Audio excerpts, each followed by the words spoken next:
Hello everyone. So in this video lecture we will see design procedure of spur gear pair, complete design procedure from start to end. Okay.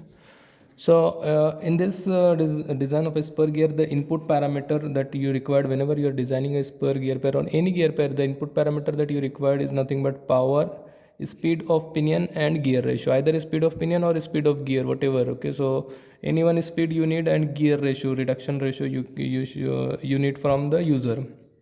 Okay, so power, speed ratio and input speed, these three things are required. Once you got three things, then you have to select pressure angle.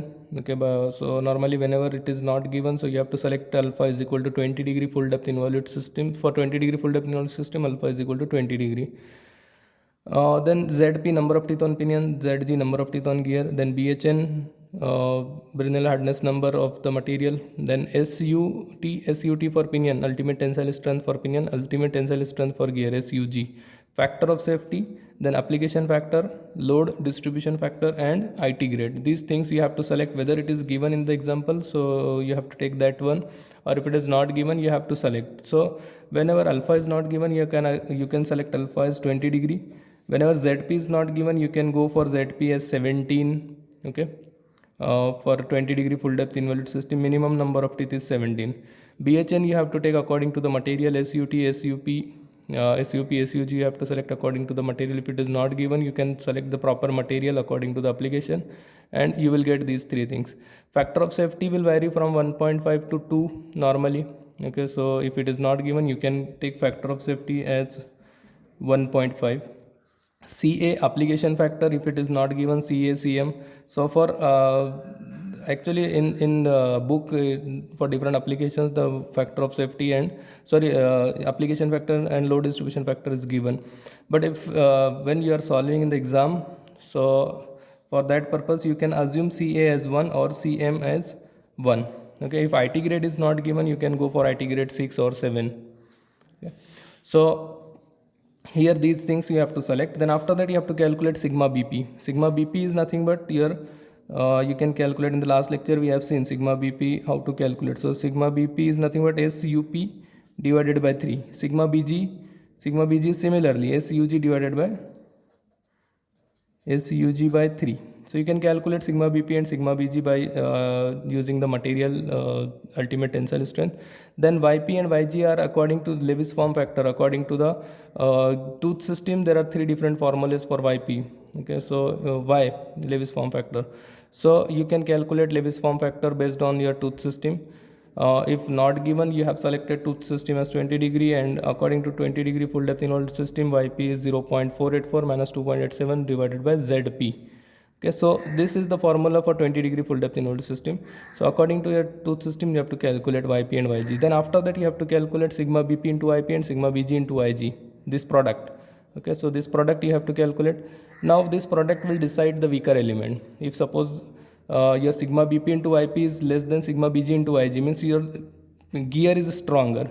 If the gear is stronger, means pinion is weaker. Okay, so if this condition is yes, then your pinion is weaker in bending. If this condition is no, means your sigma BP into IP is greater than sigma BG into IG. Okay, so in that case your gear will be weaker in bending.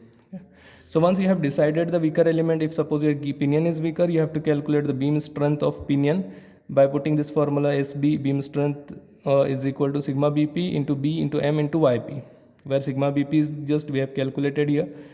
B is nothing but the face width. So face width will be given in the example. If suppose face width is not given, so you can assume face width as 10 module. Okay, so mostly we have to go for 10 module if it is not given. Then M is nothing but the module, and YP is again Lewis form factor. Okay, so in terms here M we don't have, so you will get SB in terms of module square. If suppose your gear is weaker, so you have to calculate beam strength of the gear. Okay, so beam strength of gear is sigma BG is SB is equal to sigma BG into B into M into YG in terms of module square, this also. Then after calculating beam strength, you have to go for wear strength. So wear strength is nothing but SW is equal to DP BQK, where DP is nothing but pitch circle diameter of pinion, and you will get DP as M into ZP. Okay, if suppose you have not, you don't have the value of DP, so you can put DP in terms of module, because ZP is nothing but minimum number of teeth on pinion. So from that you can calculate dp as in terms of module. Then after that b is again in terms of module you have, okay, or if suppose you are having the value you can put it here. And q is nothing but the ratio factor, and ratio factor you can calculate for external gear pair. It is 2zg divided by zg plus zp, and if suppose it is an internal gear pair, then q is equal to 2zg divided by zg minus zp. Okay, so this is the value of. And k is load stress factor. Load stress factor according to the material, again there are three different formulas of load stress factor that already I have given in the last lecture. So k you can calculate k also, and if you substitute all these value you will get SW. Okay, so already I have uploaded video on this how to calculate wear strength of the gear pair, so you can refer that video to calculate this wear strength. Then after that you have to go for the P effective. So P effective by preliminary estimation we have the formula CA CMPT divided by CV. Now here C is application factor, load distribution factor, tangential force divided by CV. Now tangential force you will get from power by velocity. Okay, so PT is equal to power by velocity. Now here velocity is nothing but pitch line velocity. Okay, so and pitch line velocity you can calculate pi dn divided by 16 to 1000. Now here you can take anything, either gear or pinion, pi dpnp or pi dgng. This pitch line velocity will remain same. So to calculate pitch line velocity you can go for pi dn divided by 16 to 1000. Now CV according to IT grade and according to the manufacturing method, there are various formulas for CV, so that already I have shared with you. So you can refer the formula for CV and you can calculate CV also. Okay. Then after getting your P effective, then you have to go, you have to equate this P effective with factor of safety into strength. Okay, so strength, which is strength? So here if suppose your beam strength is smaller than wear strength, you have to equate the P effective into factor of safety with beam strength. If suppose your wear strength is smaller, then you have to equate wear strength with factor of safety into P effective. Okay, so here if you are equating this, now here P effective you have in terms of module, SB you have SW or SB strength you have in terms of module. If you equate these things, so here you can calculate module. Okay, so if suppose you have equating this as B is equal to factor of safety into SW, P effective, so you will get module, or here also you will get module. Once you have calculated the module, then your next step will be you have to select the next standard value of module. Now here I have written next the standard values of module for according to the first choice. So 1, 1.25, 1.5, 2, 2.5, 3, 4 up to 50. Some standard values are there. Okay, so whatever value of module you got, you have to select the next standard value of the module. And then you have to proceed. Then after selecting the next standard value of the module, you have to calculate the dimensions of the gear pair. Okay, dimensions, all dimensions of the gear pair, diameter of pinion, diameter of gear, B, face width, then addendum, dedendum, and all dimensions of the gear pair you have to calculate. Then after that you have to go for the PT, SB and SW. PT is nothing but tangential force. You are having tangential force in terms of module. SB also you are having in terms of module, and SW also you was having in terms of module. So you have now got the value of module. So if you put the value of module, you will get the exact values of tangential force, beam strength and wear strength. Then after calculating this, we have to go for the calculation of dynamic force. Okay, dynamic load. Our dynamic load is for spur gear, it is given by 21V in bracket CEB plus PT max divided by 21V plus under root CEB plus PT max. So by using this formula, you can calculate dynamic load. Here all these terms I have already explained in the previous video. Okay, so you can refer the previous video to calculate the dynamic load, how to calculate the dynamic load. So the title of that video is I think effective load. Okay, calculation of effective load.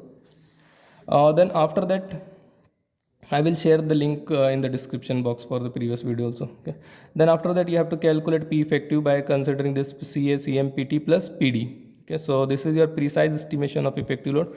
Then after getting the precise effective load, you have to check whether this effective load into factor of safety is greater than the strength here. Okay, so here if suppose your beam strength is less than wear strength, then you have to check whether beam strength is greater than or equal to factor of safety into P effective. If suppose your wear strength is less, in that case you have to check wear strength should be greater than or equal to factor of safety into P effective. If suppose it is yes, then your gear pair is safe and you need to stop here. If suppose this condition is no, Okay, your beam strength is greater than or equal to factor of safety into P factor. Now this product will become greater than B strength, then your gear pair is unsafe, and in that case you have to modify the design. Okay, so to modify the design you are having options like your increase the module, first option. Second option is increase face width, then increase accuracy level, your IT grade. Then after that you can go for the stronger material. If very large difference is there, then in this suppose here in this very large difference is there, in that case you have to go to increase the material directly.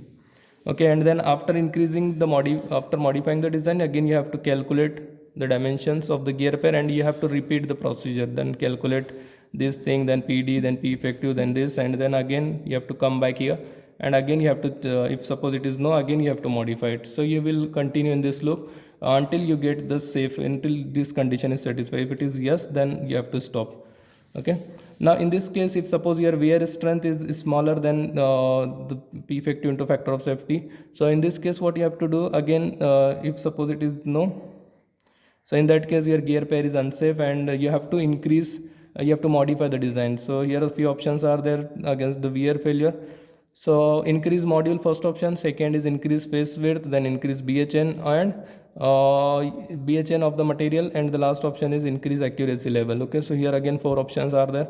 So you can increase this any one of these, or simultaneously you can increase module as well as face width also.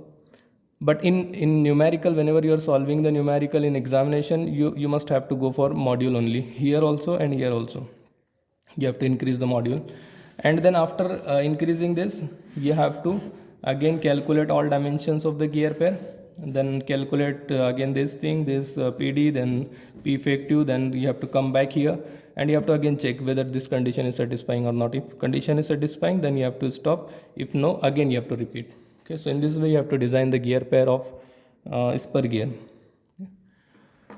Thank you.